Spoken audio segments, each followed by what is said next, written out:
Grand Dieu, grand roi, nous te bénissons, nous te magnifions, nous t'exaltons parce que c'est toi qui es l'auteur et la source de nos vies. Que ton nom soit glorifié. Amen. À présent, nous voulons que tu disposes nos cœurs à écouter ta parole. Tu ouvres notre intelligence parce que tu pouvais dire que tout le monde ne comprend pas les choses de l'esprit.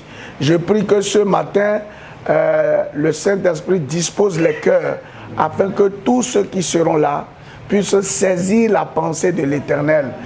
Je voudrais également me recommander en tes mains. Seigneur, c'est ta parole.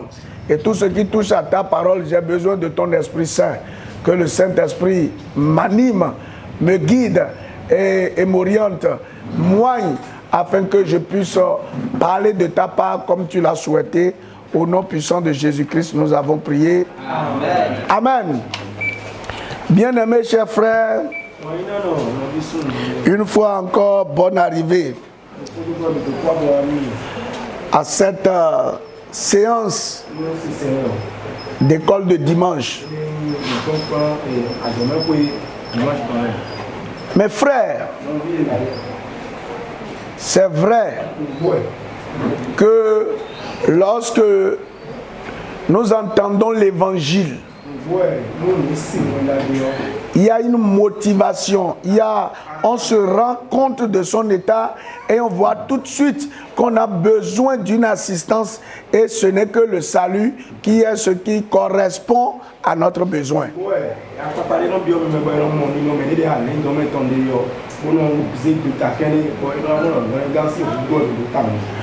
Mais cependant, dès que nous donnons notre vie à Dieu, il y a beaucoup de choses qu'on ne maîtrisait pas encore bien. Et qui par la suite, si elles ne sont pas vraiment connues et appliquées comme le Seigneur l'aurait voulu,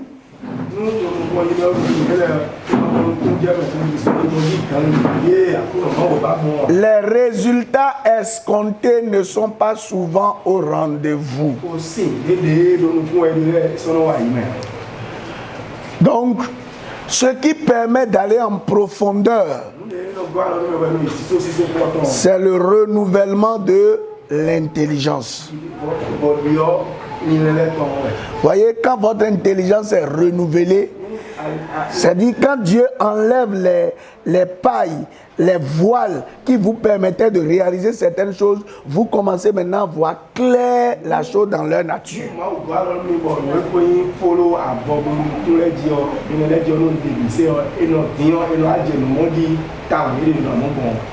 Et donc ce matin, nous allons parler d'un concept, toujours dans le processus de restauration de l'âme.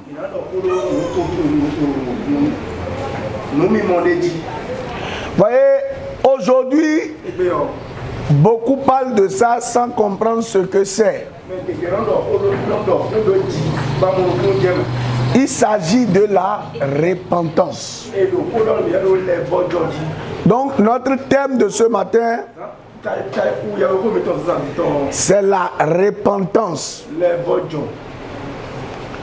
Ce matin, nous allons voir, disons, 3 choses concernant la repentance. La première chose dont on parlera, c'est qu'est-ce que la repentance? C'est quoi la repentance? Ensuite, qui sont ceux qui ont véritablement besoin de repentance?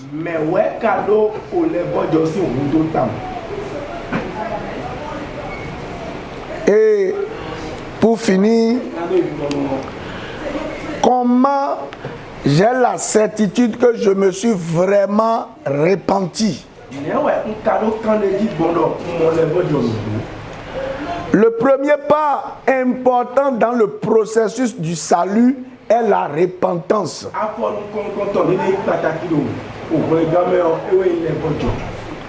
Voyez, Personne ne peut avoir un salut véritable s'il n'est repenti.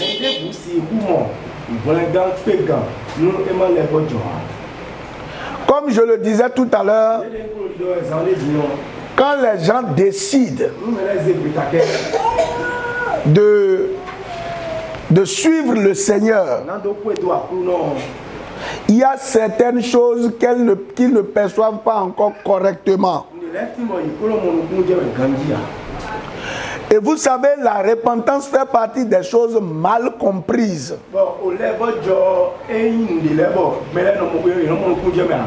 La preuve de cela est que il y a encore dans l'église des gens qui ont dit qu'ils sont sauvés, mais continuent de mentir, continuent de calomnier, continuent d'avoir des disputes avec leurs frères, des querelles. Celui qui est vraiment repenti ne peut plus faire preuve d'un certain comportement.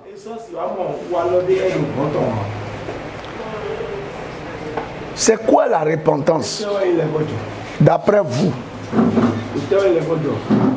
Ça, c'est ma question de ce matin. C'est quoi la repentance? Quelqu'un de ce qu'il comprend de la repentance.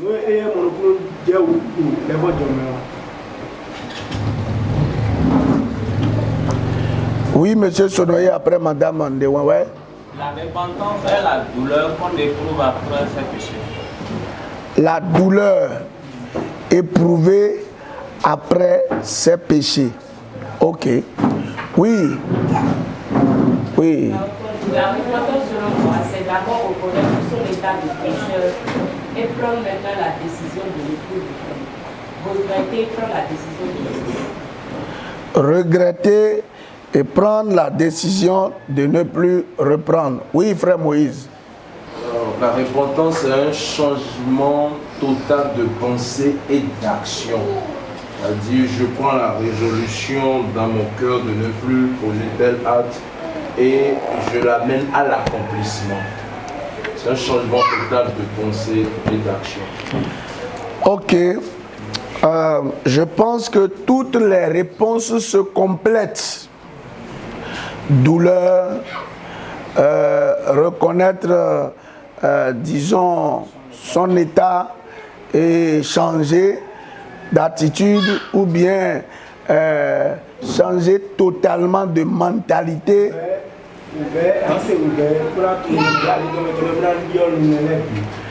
Nous allons lire Actes 2, 37 et puis Romains 8, 22.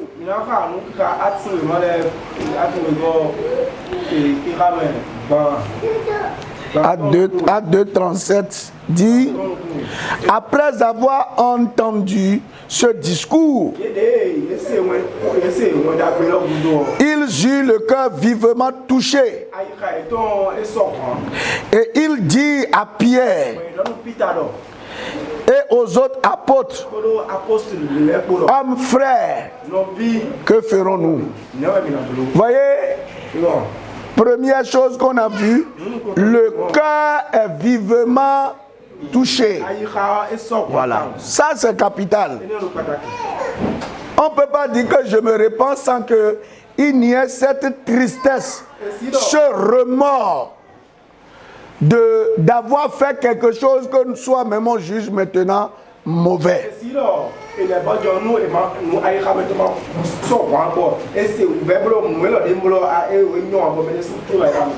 Malheureusement, la repentance ne s'arrête pas seulement qu'à ce stade.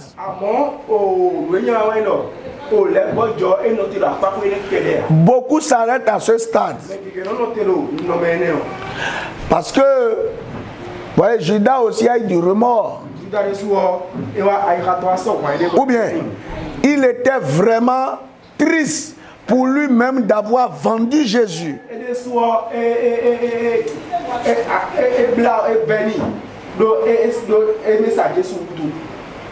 Mais malheureusement, il n'a pas pu faire ce que la repentance, en tout cas, le processus de la repentance a commencé, mais n'est pas allé au bout. C'est le cas de beaucoup de chrétiens.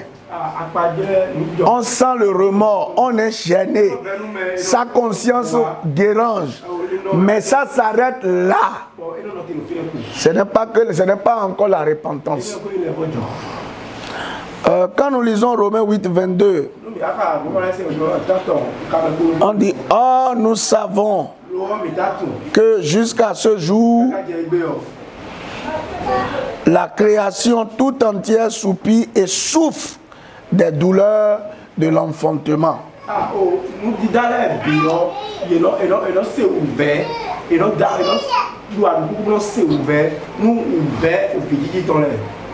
Donc je dis, je suis d'accord avec vous pour la première partie et la deuxième partie, mais il faut savoir les combiner. C'est être triste à cause d'un péché. Et maintenant, ce qui suit, c'est se disposer à changer d'attitude. Ce n'est pas que la tristesse. Vous voyez, la tristesse de Judas ne l'a pas amené à voir comment je vais faire pour ne plus jamais faire ça dans ma vie. Ce que lui a pensé seulement, c'est qu'il faut que j'aille me donner la mort pour ne pas subir ce poids, ce fardeau sur le cœur.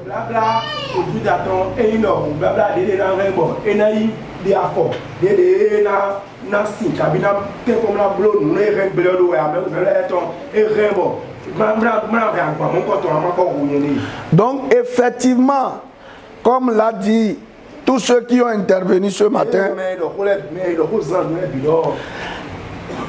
le processus de repentance commence par le ressentiment d'une tristesse, d'un chagrin, du fait d'un péché, et maintenant la prise de décision de rejeter catégoriquement ce péché, de se séparer de cela. Et c'est en cela qu'on parle de changement d'attitude.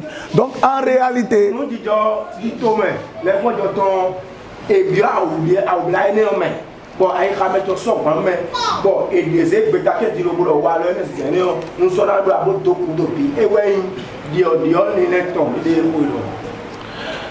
en réalité, quand quelqu'un se répand pour un péché, il ne peut plus jamais revenir sur ce péché s'il est vraiment repenti. Jamais.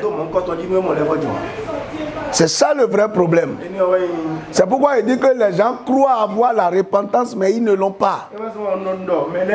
Parce que je ne peux pas dire, vraiment je suis désolé, je suis triste d'avoir menti, et vraiment je prends la disposition de ne plus jamais mentir, que cela ne revienne plus jamais dans ma vie. Et 2-3 jours encore après, je tombe encore dans la même chose. Ça veut dire que je ne me suis pas repenti au premier abord. Et c'est fouillé là.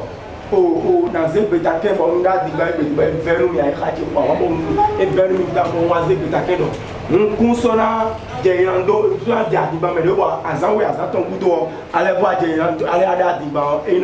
parce que dans cette tristesse, c'est qu'on découvre, c'est qu'il y a un voile qui s'ouvre, on voit toute la gravité de ce que le péché représente.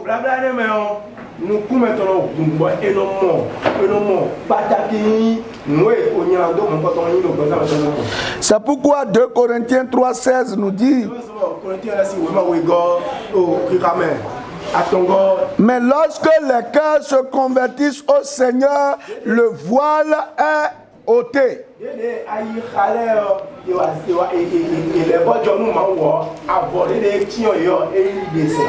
voyez, avant quand quelqu'un mentait, il était content d'avoir joué les autres. Mais aujourd'hui, lorsqu'il ment, il est triste de ce qu'il a désobéi à Dieu. Mais non seulement il a désobéi à Dieu, c'est que lui-même il est allé embrasser le diable. Et cela le choque, cela fait que son cœur est dans la tristesse.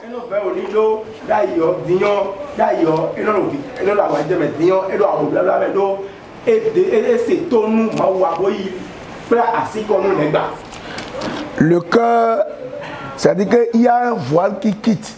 Et on voit derrière tout ce qu'on a fait, la réalité, les conséquences.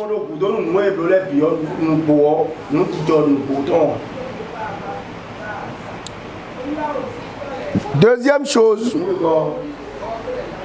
la repentance, c'est l'acte délibéré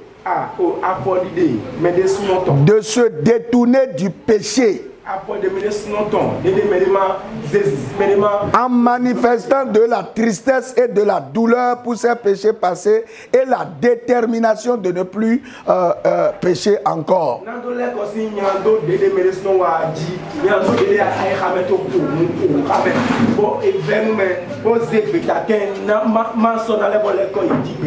Et je rejoins maintenant le frère Moïse en disant, c'est vraiment un changement de vie, d'attitude envers Dieu et de comportement.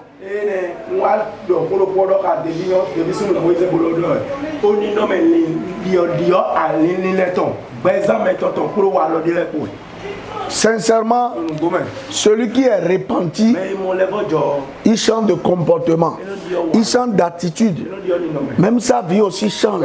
Parce qu'il ne va plus jamais retourner dans certaines choses.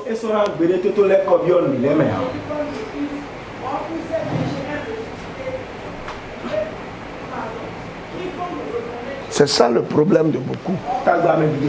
C'est pour ça que les gens disent on est sauvé, on est repenti, mais tu es toujours dans le... C'est comme quelqu'un, un enfant qui vient, tout le temps il vole la viande. Vous le frappez, il dit, maman, je ne vais plus faire ça, non, je te promets. Demain encore, il vient, il va faire la chose. Après, demain, il fait la même chose. Qu'est-ce que vous lui dites? Non, tu n'es pas sérieux.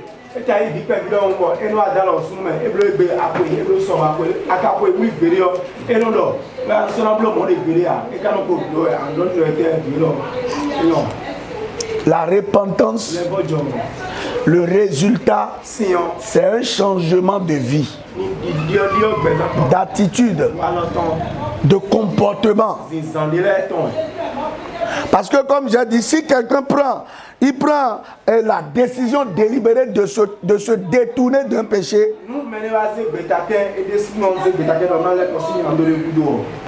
parce qu'il s'est vu sous le poids de la tristesse et de la douleur, lorsqu'il se souvient de la douleur qu'il a vécue, il est rétracté. Lorsqu'il se souvient de tout ce qui entoure son acte, il se retient.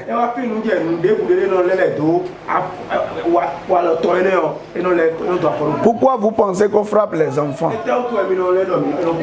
Ce n'est pas forcément pour ce qu'ils ont fait, mais c'est pour qu'ils aient une image en eux pour ne plus reproduire les mêmes choses qu'ils ont faites.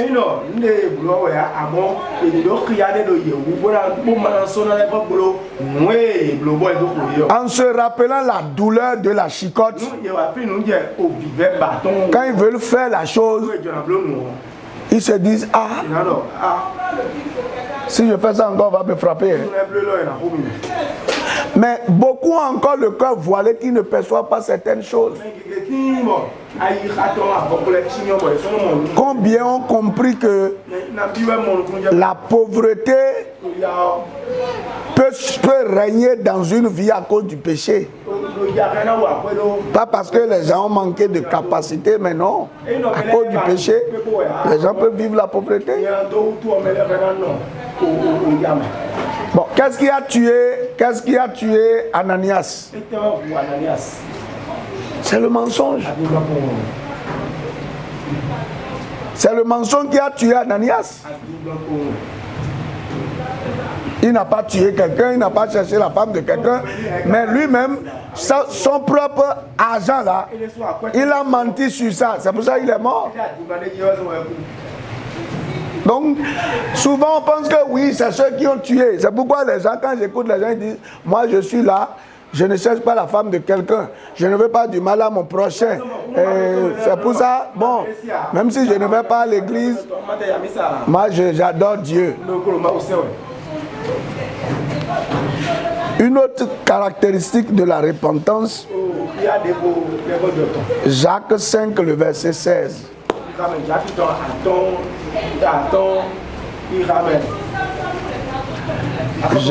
Jacques 5, le verset 16. Voilà. Il faut faire quoi? Il faut confesser donc vos péchés les uns les autres.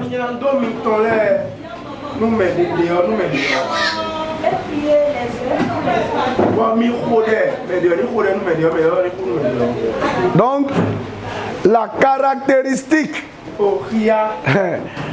de la repentance, c'est la confession. Pourquoi on fait la confession? C'est pour se donner des dispositions pour ne plus reprendre après. C'est tout. Parce que quand vous confessez, vous anéantissez le contrôle du diable sur votre vie. C'est tout. Tant que vous n'avez pas confessé là, c'est comme un secret entre le diable et vous. Et toutes les fois que vous voulez avancer, il vous rappelle que tu as oublié. Tu as oublié ça? Non. Toi aussi. Comment? Il y avait un jeune homme que son père aimait. Et son père avait un, disons, est-ce qu'on dirait, un garçon de course à la maison.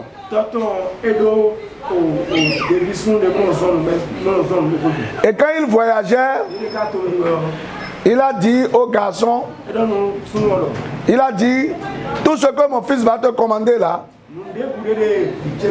il faut le faire.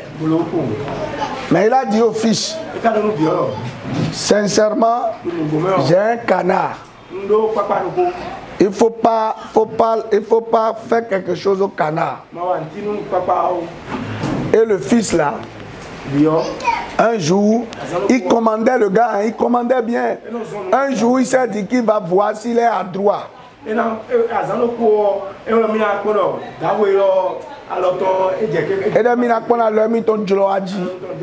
a trouvé un caillou, il a lancé, ça a frappé la tête du canard et le canard est mort. Et quand le canard est mort, il a voulu enterrer ça clandestinement. Sans que personne ne sache. Mais quand il faisait ça, le boy l'a vu. Et il a fait dire, ah, patron, vous avez tué le canard? Et il dit oui, mais je ne veux pas que mon père sache. Comment on va faire? Il dit, bon, je veux que ça reste entre nous. Il dit, ah bon? Il n'y a pas de problème. Mais à condition, tout ce que je vais te commander là, tu vas faire. Oh, pas de problème. Mais à une seule condition. À partir de maintenant, on change les places. Moi, je vais m'asseoir à ta place. Donc, je vais te commander et tu vas me servir. Et il a accepté, puisqu'il a cru que c'est simple. Donc, quand ils ont commencé là, il veut bouger un peu. Et l'autre le commande, il faut aller faire ceci. Il faut aller faire ceci. L'autre, il a maintenant renversé les rôles. Et puis, il a dit, quand il veut faire la tête là, le boy lui dit, et le canard. Donc c'est ce qu'il faisait jusqu'à ce que le papa est revenu. Donc quand le papa est revenu, quand le papa commande au boy, Le boy va commander ça au fils. Et quand le fils veut faire la tête et le canard. Et il était là, il commençait à vraiment dépérir. Et un jour, il a pris la résolution d'aller voir son père pour lui dire ce qu'il a fait.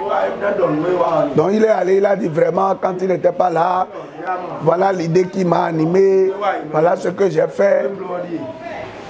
Et le papa lui a dit, ok, ce n'est pas bon, je te pardonne. Maintenant, le boy ne savait pas que le problème était réglé entre le père et le fils.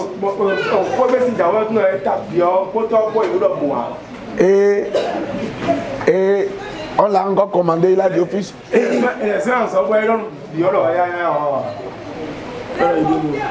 ah bon, papa, allô?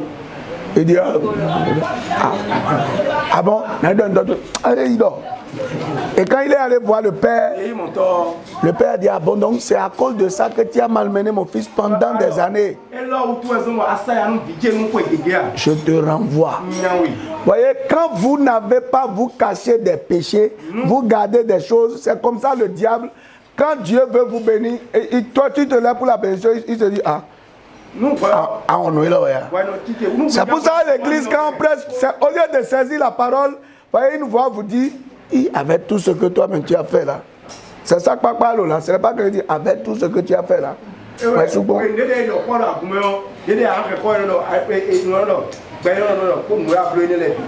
Et soi-même on dit bon, effectivement, il y a des souhaits. Et on commence encore à prier. On prie pour les mêmes péchés. Vous voyez, le sentiment de culpabilité reste parce que nous-mêmes, nous n'avions pas fait le processus de la repentance comme cela se doit. Que le Seigneur touche nos cœurs et s'il y a vraiment des péchés, que nous puissions les confesser afin que notre âme soit libérée. Notre verset à mémoriser se trouve dans Matthieu 3, le verset 8.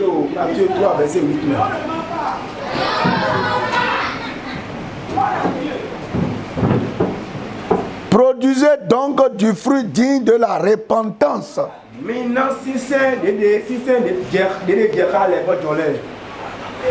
Produisez donc des fruits dignes de la repentance. C'est tout le verset. Allons-y. Matthieu 3, 8. Produisez donc des fruits dignes de la repentance. Produisez donc des fruits dignes de la repentance. Amen. Amen. Moi, j'ai vu 80% de ceux que j'ai vus, ils ont confessé pour dire qu'ils étaient sorciers là. Mais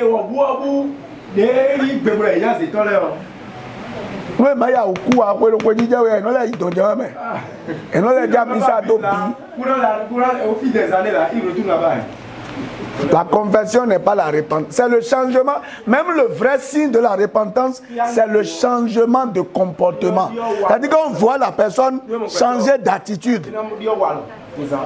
Les gens viennent à l'église, ils dorment. Pendant qu'ils sont à l'église encore, ils enfoncent le pouce de ceux-là. Et puis, ils sont en train de voyager pour voir qui sont ceux qui sont distraits. Qui sont ceux qui sont distraits parmi l'église là. Toi, tu es là, n'adore pas ton Dieu. Pour dire qu'on est dans la même église. On est dans quelle même église? Venir à l'église, c'est pas que moi je te fais confiance. Hein. Je te regarde d'abord, je vois ton caractère. Parce qu'il y a des choses qui n'échappent pas à la sorcière. Non. La vengeance là est toujours en elle. Ah, n'a bloqué Django. Adam yo ici. Azétor, un signe caractéristique du sorcier, c'est le désir de venger, de se venger là. Ça, c'est la sorcellerie. Et il y a un abloni djenoué. Mais le monde, c'est que ça, c'est même le signe qu'il est dedans. C'est pour ça que. Parce qu'il sait qu'il a une. Bon, nous m'appelons je suppose que là où le frère Agboda est noé, on n'a aucun rapport. Je ne peux rien. Bon, maintenant, sur quoi je compte pour dire je vais lui faire ça forcer? C'est parce que j'ai un pouvoir et je sais que c'est pas ça je vais lui faire ça. Il ne faut pas que vous soyez bénis. Et d'Azir, il a dit que.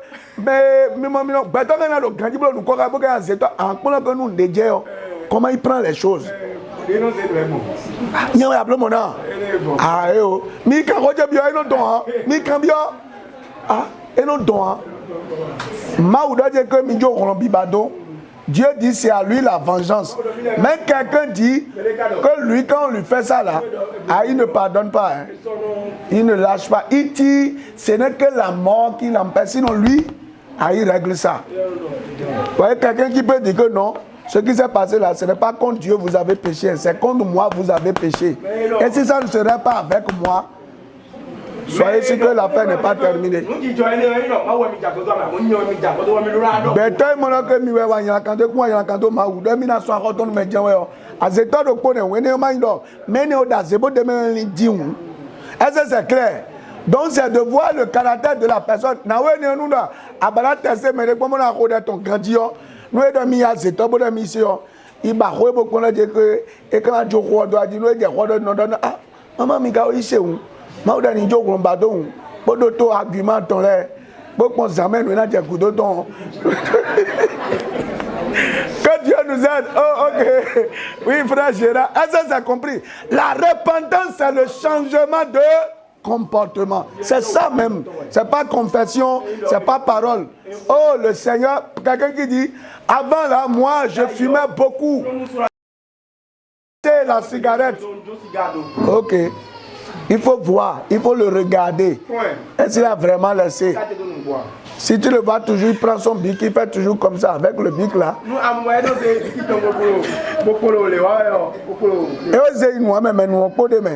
C'est pas... Oui, frère Gérard. D'accord, on va baisser la tête et prier.